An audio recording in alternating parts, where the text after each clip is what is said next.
Диана Любенова, Христо Терезиев и Свежен Младенов. 3 в 1. Триц. Една изповед на... Какво? Баба, не знам. Не знам, моя сигурно. На Христо Терзиев. Що го направи? Кое? Така се случи. На колко години беше? На 16. Има ли значение? О, бях много маничка тогава. Хареса ли ти? Да, Не. Сол.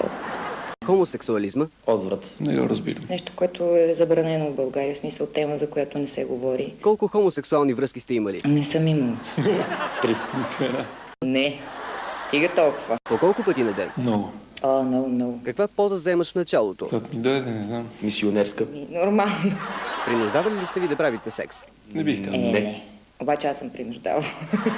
Кога крещиш? В различни ситуации. Когато ми е хубаво. Когато ме дерат. Секс играчките? Имам си, де. Не влизат в живота ми. Плюшено мече. Каква имаш у дома? Куче. Ами имам белезници, например. Прическата в твоя живот? Повече внимание трябва да й отделям. Супермодерна. Няма я в момента. А интимната? Там трябва да си изряден. Същата работа. Подходящата музика за секс? Няма така, предпочитам да ми е тихо. Чувствена. Рап. Дай пример за нестандартен секс. Вие ме убихте с тия сексуални въпроси, бе. Няма такъв пример. Студентски секс. За мен, примерно, е садомазо. Как се прави френска любов? С желание си. С желание. С уста и желание. Издай най-еротичния си звук. Не знам дали бих могла сега, но Той си е мой. момчетата ще ми помогнат, вероятно. Вие ме убихте с тия сексуални въпроси, бе. Тихо ма!